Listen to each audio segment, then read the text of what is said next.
Welcome to Lead Different, the podcast that redefines leadership and challenges the status quo. Hosted by Daniel Dominguez, founder and CEO of Why Not Leadership. This show is your compass to becoming a better leader through the power of self-awareness. Good leaders foster teams that are engaged, empowered, and energized. Join us on this transformative journey as we equip you with the tools and insights to lead different. Get ready to challenge the ordinary and embrace self-aware leadership. This is Lead Different. Subscribe now. Discover a new era of leadership. Lead different, because great leaders change the world. Hello, everyone, and welcome to the Lead Different podcast. I'm excited to introduce you to our guest today, 𝗏𝗏, the founder and creator of Ninja Prospecting. For the past 7 years, he has been helping thousands of business owners, salespeople, coaches, and recruiters leverage their time and deepen their impact using LinkedIn and cold email. Adam has been in sales and networking for the last 20 years. He has worked for national sales trainers, spoken on stages in front of thousands, and recruited and sold millions of dollars of products and services for both himself and his clients. Adam has written 2 books and studied copy and messaging religiously. He is always working on himself and receiving his own coaching in order to deliver the best service and product possible. Welcome to the show, Adam. How are you? After that intro, I hope I don't disappoint. Great to be on. There is no way you're going to disappoint. You say all the good things, but all the stuff that I did wrong it's great that that's not in the intro, so it's all good. We don't go searching for dirt on our guests because you've got so many positives in your intro, Adam.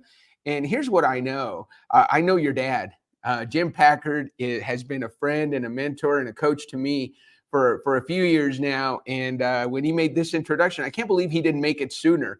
The only thing that I'm mad at him about, because you and I are kindred spirits. You've been in the sales world. I've been in business development and sales for the past 30 years. You've been doing it for 20 years and very successfully. So I know Jim talks so well of you. I was excited to meet you. So we're not going to look for dirt on you, Adam. I appreciate it. and the only dirt that we might possibly find is some good childhood stories that you probably don't want us to talk about that your dad would share. I've got a few. I bring them up every time we get together. So yeah. Those are fun. So Adam, first of all, I want to say this to our audience. I want you guys to remember 𝗏𝗏, because 𝗏𝗏 is an up and comer. He is doing some amazing things. We were talking in the pre-show about, if you're not following Adam on LinkedIn, follow him. He's got some tremendously great insight that he shares and stuff that really resonates with our kind of people. Now, when I say our kind of people is why not leaders? I work with leaders, Adam, who say, why not? Who are willing to say, why not get to know myself better? Why not know my team better? Why not know the people I spend the majority of my life with better? Why not all of us be better through the amazing power of self-awareness, which is what we do. And Adam, you are one of the most self-aware people I have met, just based on our short conversations that we've had and what you're posting on LinkedIn. What's your inspiration for those great LinkedIn posts? I'd like to say I'm as consistent as I'd like to be. I have stretches where I go weeks without posting, and then I say I should really be posting more often and practice what I preach, right? So, but I was telling you earlier, I had a conversation with a gentleman that posts every single day on LinkedIn. I said, well, how do you come up with that strategy, and what do you say? And he's like, honestly, I just use LinkedIn as kind of like my personal journal, and I don't say anything offensive. I hope I don't. I don't post anything religious or political. But he's like, I just share my thoughts. And I don't do it to get likes or to get comments. I do it just because this is what's in my head at the moment. Whether it's I have a conversation with someone and I want to share that, or I have this moment of inspiration and I want to make sure that it comes through or I remember it. So it's almost like a way to kind of record my own thoughts and share, insights that I found valuable for myself, and hopefully they're valuable for other people as well. So when I tell people about content on LinkedIn, the goal isn't to do content to generate leads. It's to build an audience and to have people get to know you a little bit. And so hopefully, my personality and kind of my, my thought process and my creativity comes through in that. And that's really the only goal that I have when I share content. Well, as you know, Adam, and one of the things that my coaching and my business is based in is understanding your why. And Simon Sinek talked about that way back when in 2008. He said, look, if you tell people what you believe, you're going to attract people who believe what you believe. And you do a great job of putting stuff out there. I was working with another coach, Mark Halpert. He's a LinkedIn coach, a LinkedIn expert. And he says, look, let people know what you believe so that they know what you believe and they know whether they want to follow you or not. If there's something you love and you think other people might love, share that.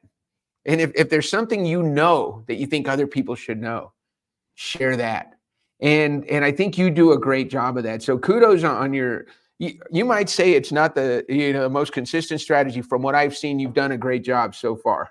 I appreciate that. I mean, I think the key is you have no expectation, right? If you anytime I try to get creative on a post, I'm like, oh, I could do a post on this, and I try to force it, it never works out well, right? But when I have a moment of inspiration and I share something, I just detach completely, whether or not people like it or not. If someone sees it and it helps them, great. If not, hey, it helped me. So that's the goal.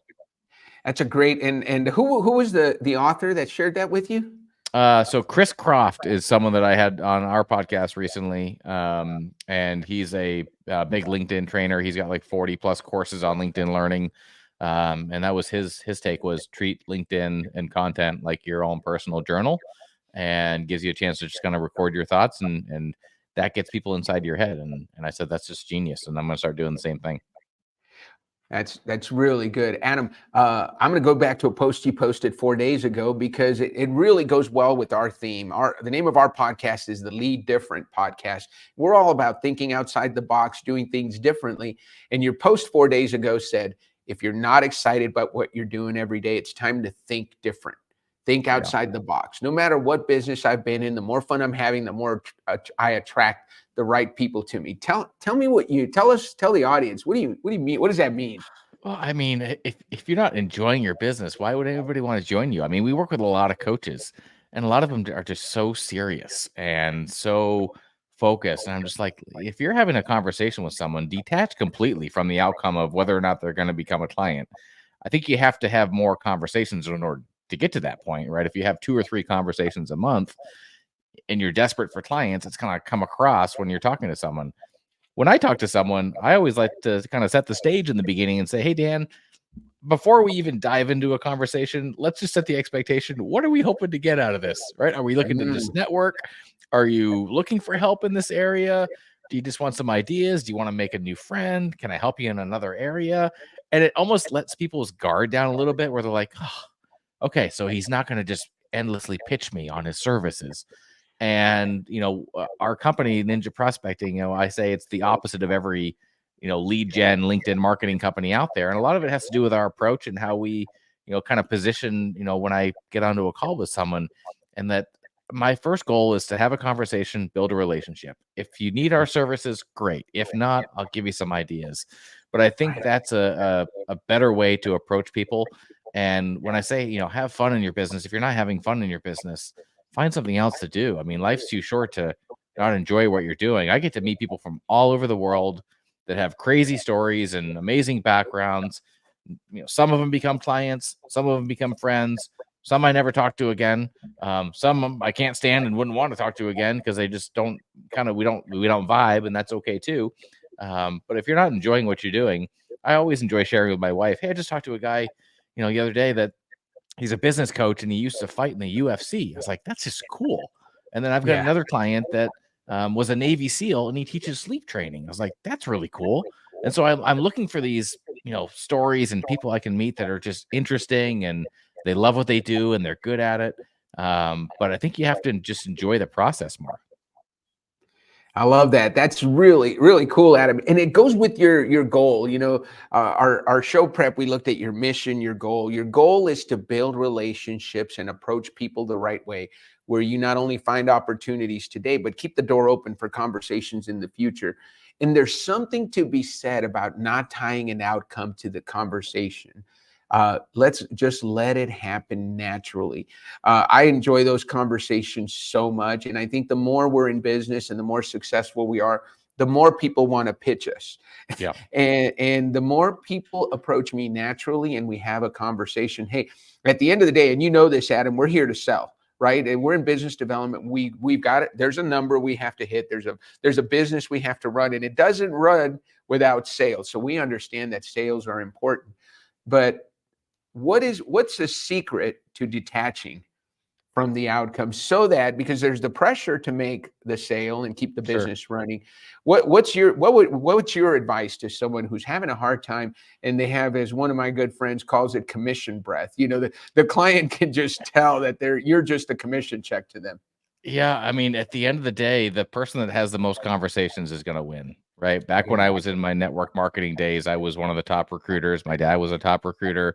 We got asked to speak on stage, and everybody asked, how are you guys doing this? What are you doing that's so different? I'm like, I'm not any different than you. I'm just doing more, right? The company said, talk to one person a day, and I would talk to 10.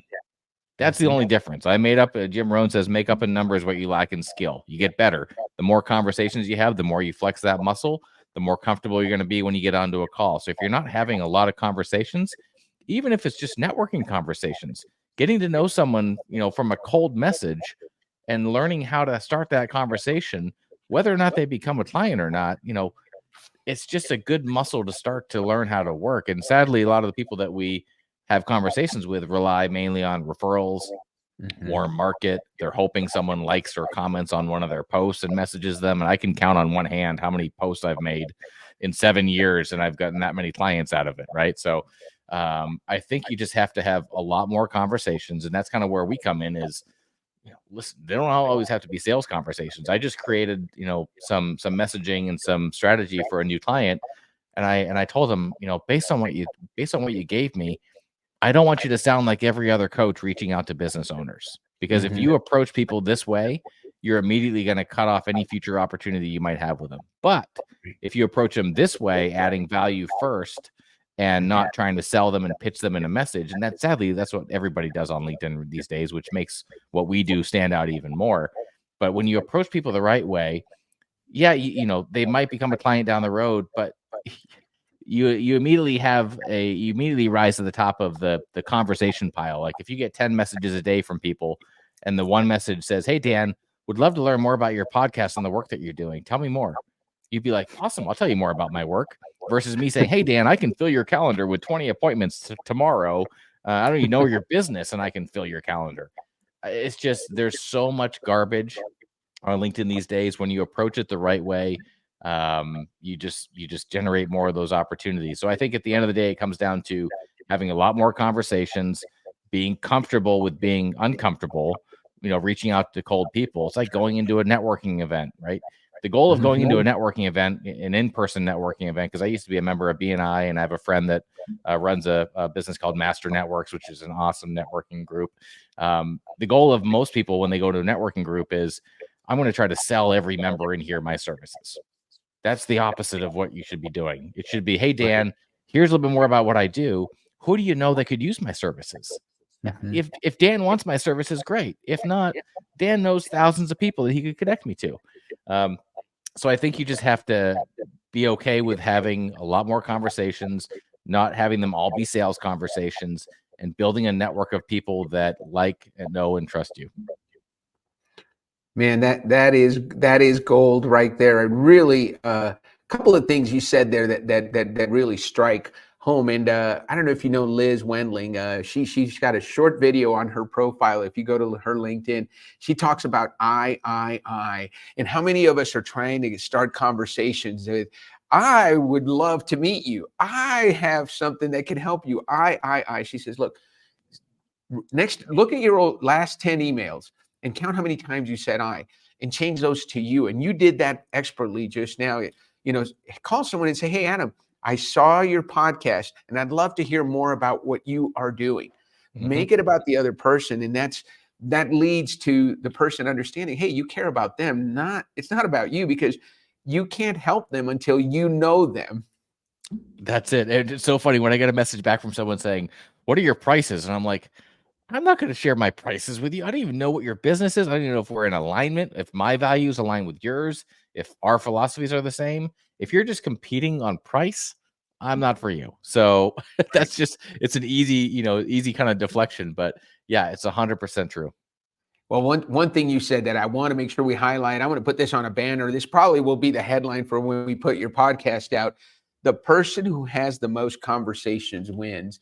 And I love what you said. You 10x the minimum, right? So if they say have one conversation a day, you have 10. If they say have 10, have 100.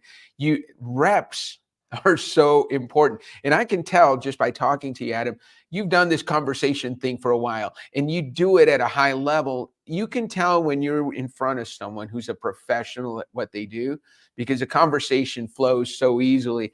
And we talked a little bit before the podcast, going over your results. Hey, do you mind if we go over your results real quick, Adam? Sure. Have at it. So our listeners, a lot of our listeners are why coaches, people who are in the space, who understand the importance of understanding everybody's why. So every guest that we have on the Lead Different podcast, we give them the YOS discovery. And you had, so guys, I hold on to your seats, because our friend Adam has a really cool why operating system. His why is mastery. So as you guys all know, mastery, that means Adam likes to learn things at a deep level. He's a lifelong learner. He reads books incessantly, loves to learn. So when Adam talks, he speaks from a place of expertise and mastery of his craft. And we talked about that before the show. So that really resonated with him.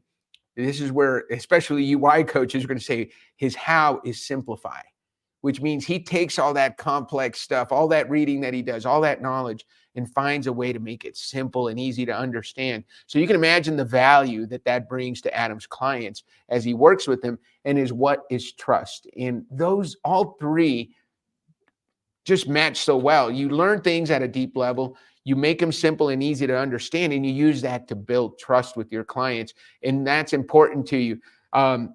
Because our audience wasn't in on that conversation. Tell us your thoughts about your why operating system, Adam. Yeah, no, that was interesting, because I didn't know until 20 minutes ago. So, but like I told you, I've always been a lifelong learner. I've read every book. In fact, I don't know if I told you this before, but I think it was like 2010. This is before I got married and had kids. But my girlfriend had just broken up with me. And I was just, I'm like, I'm going to focus 100% on my business. But I had the crazy idea. I'm like, I'm going to read a book a day for a year. And so I basically read, and I didn't get to a year. I got to like day 270, and I was completely burned out. But I read about 270 books that year. And if you ever want to have a laugh, you can go to YouTube and search my name, and you'll see I did a book review on each and every one. But I've always thought that if I invested in myself, whether it was a book, a course, a coach, a training, a seminar, if I invested in myself, it was always going to be a good investment, because I always think you can learn something. So I've always, of course, I worked for a motivational speaker, right? So that kind of got me into that space. So I've always been a lifelong learner. And then when it comes to simplifying things, I think you kind of just have to do that. People, I talk to coaches all day long, and they have all these different things that they're doing. I'm like, let's just take what you're doing and narrow it down to just this. Because if you tell me you're a business coach and you help business owners with leadership development, I'm going to throw up a little bit in my mouth, because that is just not good enough. We've got to get a little bit more granular and simplify what you're doing down to one or two things, because in order to stand out when you're reaching out to people, you have to simplify it. You can't be general, you can't be broad. So I think that combination of diving deep into areas that are important to me, whether it's copywriting, LinkedIn strategy, looking at what's working, what's not. And I've studied this for the last 7 years, because what worked 5 years ago on LinkedIn doesn't work today. And what works today, probably not going to work next year. So you always have to be reinventing, but then simplifying the process to say, okay, based on what you're trying to do, here are the strategies I would implement. Just simplify the process, because a lot of the people we work with are great at what they do, whether they're coaches, salespeople, but sometimes putting on that marketing hat and saying, how do I generate a conversation with someone that doesn't know me, that I can get their attention in a super competitive field.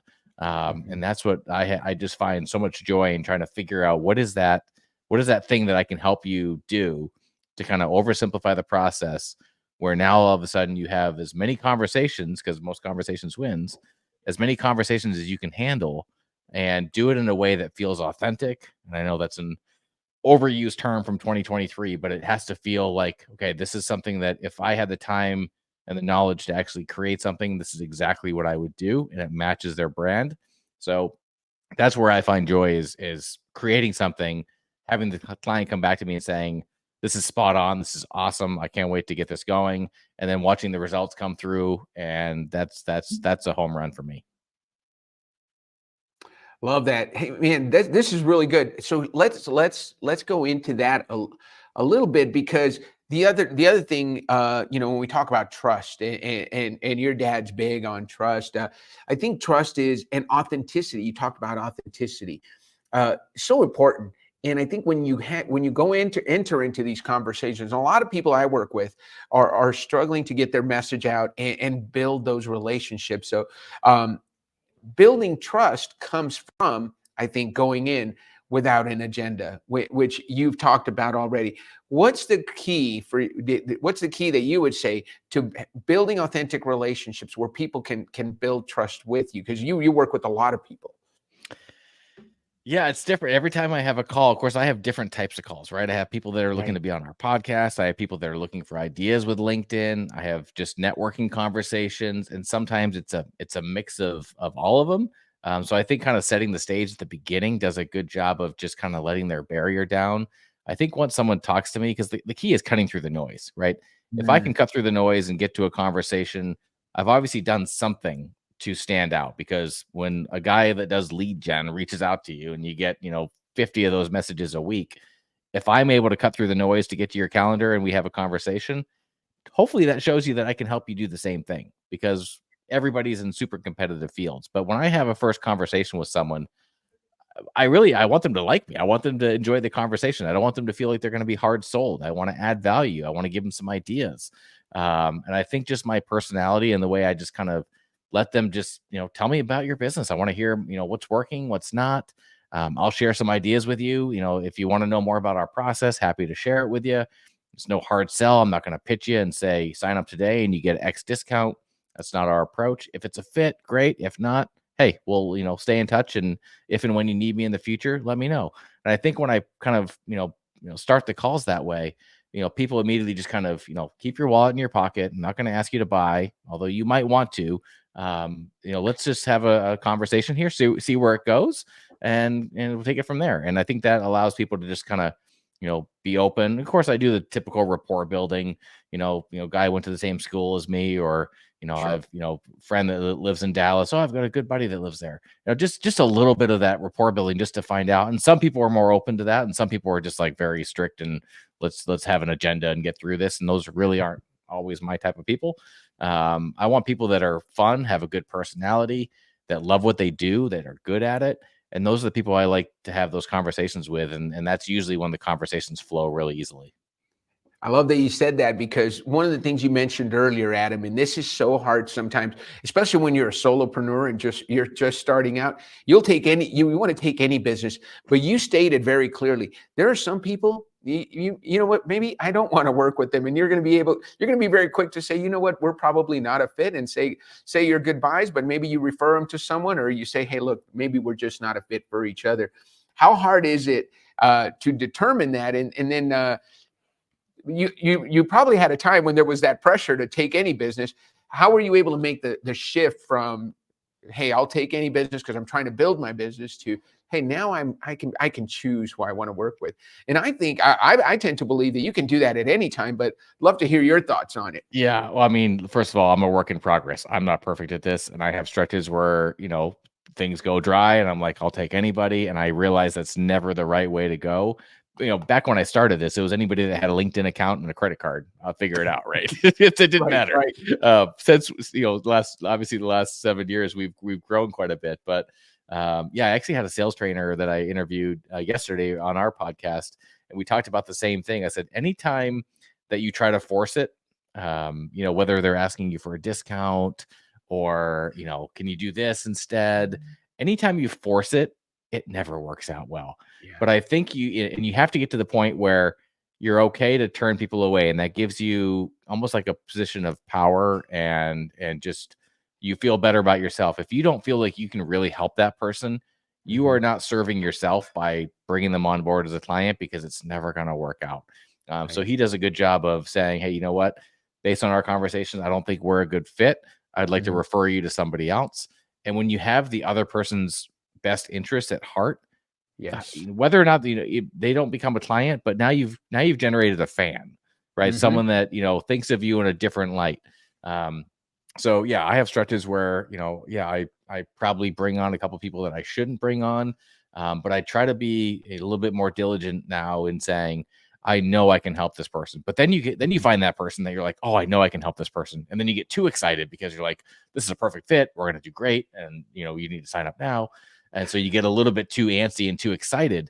So you're going to have to kind of keep your emotions in check too. So it's like, there's a balance and an art to it where, yeah, you want to generate the clients, but at the end of the day, you really want to do what's best for the person on the other end. And if there's a fit, great. But I'm never one to force it. If someone doesn't want to work with us, I'm not the hard sell type. It's more of, I want to attract the right people to us. But it's like I said, I'm not perfect in that area. It's a work in progress. But the more conversations you have, the more you can kind of get to that point where you don't have that commission breath, and you can focus more on the other person, do what's best for them. If it's a fit, great. If not, you refer them to someone else. But people would just respect you more for that. I'm part of a community, Adam, called Selling from the Heart. Larry Levine wrote a great book called Selling from the Heart. And his community talks about exactly, I mean, you could be a recording of our mastermind conversation that we had this morning on that. And it really is, if you're here to help people, then if you can't help someone, you're not going to force it, because trying to force a square peg into a round hole, eventually, guess what? You're going to have that tough conversation where you got to give that client his money back and say, sorry, I can't help you. And then who wants to do that? Just because you talk them into working with you, right? It's the worst. And I've had to do that, a few times, and it's an awkward conversation. And, it always stems from where the relationship started. Whether it's over promising and under delivering, which is sadly prevalent in the lead gen and marketing world. So yeah, just being cognizant of that and understanding that, my only goal is to do what's best for this person. If the best thing to do for this person is to tell them we're not a fit, do that. If the best thing to say is you really need us, but it's up to you whether or not you want to engage, just being honest with people. And I think they'll appreciate that. That's really good. So let me ask you this one question. This I think is really important for a lead gen guy who helps people create demand. How do you help people stand out in this marketplace, in a crowded marketplace? How can you stand out? We could talk for an hour on that, Dan. It really depends. I mean, when I talk to a new person, first questions I usually ask are, tell me about the work you do, right? Most of our clients are in the coaching, consulting, speakers, trainers. That's kind of our world that we play in. And I know it's super competitive, but I believe everybody needs a coach. I think coaches, add a ton of value. Everybody should have at least one coach. I have multiple. I'm sure you do as well. But the first thing it starts with is tell me a little bit more about your offer, right? I want to hear, hopefully you're not charging $50 an hour. Hopefully you have some packages with some results. Hopefully you're bringing on clients right now.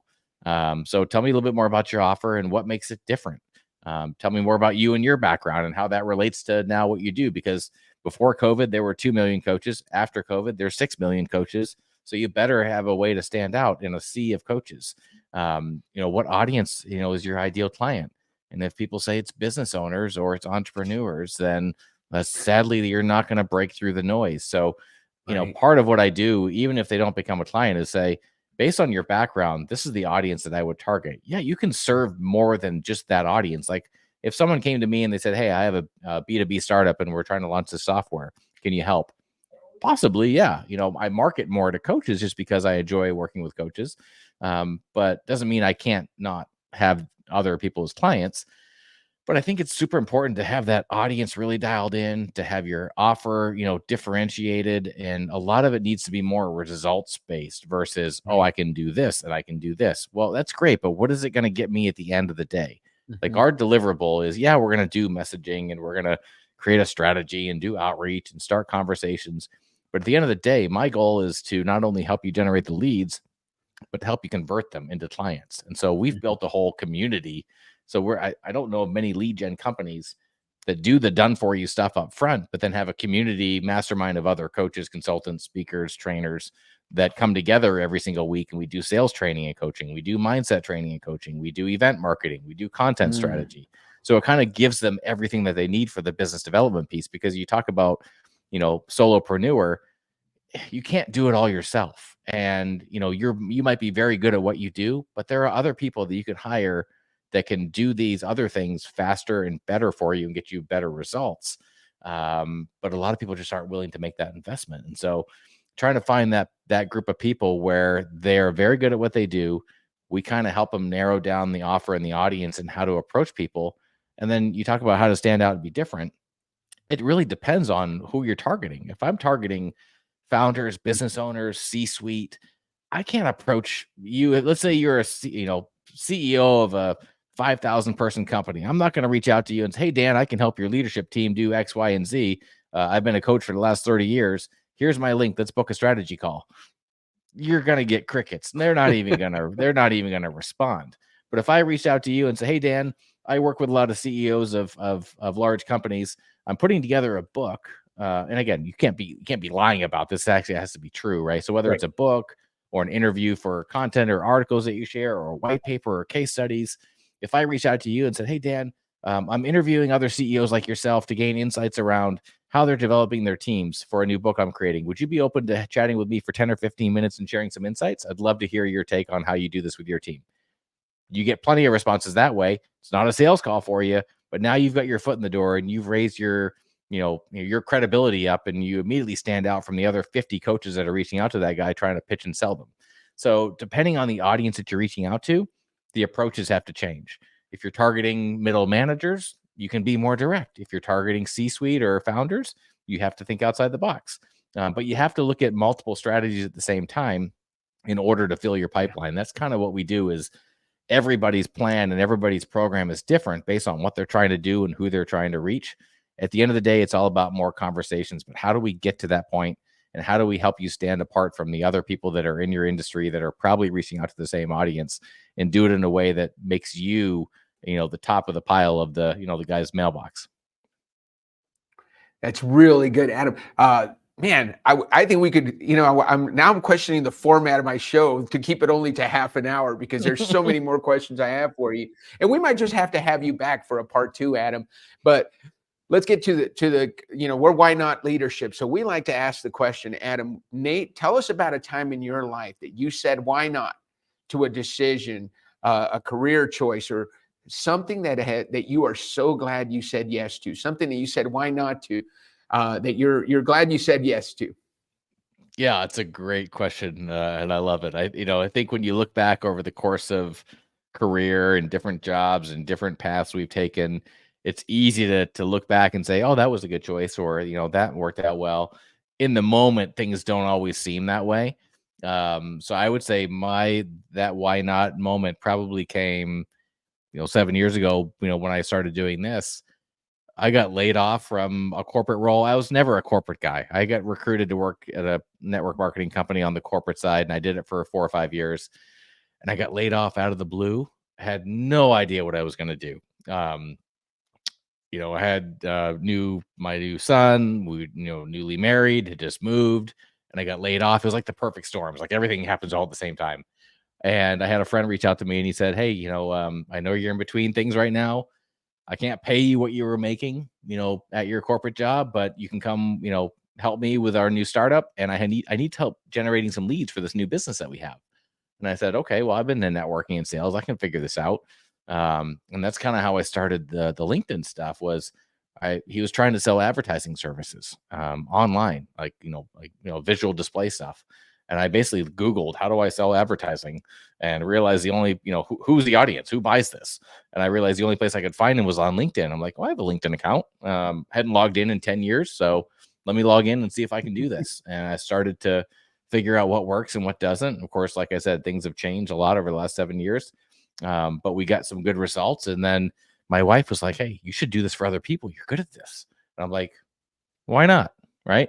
So that was kind of my moment, was her kind of pushing me into this, and haven't looked back since. And by the way, great post about your anniversary. I know that had to have gotten you. I hope you showed it to her. My wife doesn't look at my LinkedIn unless I show it to her. But great post. What a great encourager you have. What a great partner you have. You've got one son, or how many kids do you have? So I have 2 stepsons that are in college, and then we have an 8-year-old together. Wow. Well, congratulations, Adam. That was a great why not moment. What do you say we end the show on that note? Why not? Thank you so much, Adam, for being on. I look forward to continuing this conversation and this relationship. Just for everybody's information, Adam is everything Jim Packard said he would be, and I am so excited to have you join our network, speak to our audience, and be a resource for us. We're going to put your contact information in the show notes, but make sure people can reach out to you on LinkedIn. And what's the best way to get a hold of you, Adam? Yeah, either just go to our website, ninjaprospecting.com, find me on LinkedIn, send me a message, say you heard me on a podcast and you want to connect. Would love to connect and meet you. But yeah, obviously I'm on LinkedIn 24/7, so it's probably the easiest way. Awesome, Adam. Well, have a great rest of your day, and thank you everyone for tuning in for the Lead Different podcast. We'll see you all soon. This is Lead Different. Subscribe now. Discover a new era of leadership. Lead different because great leaders change the world. Why not leadership? Why not lead different? When you do the things that everyone else does, you get the same results as everyone else gets. Let's do things a little different. Let's lead different. And ask yourself this: why not?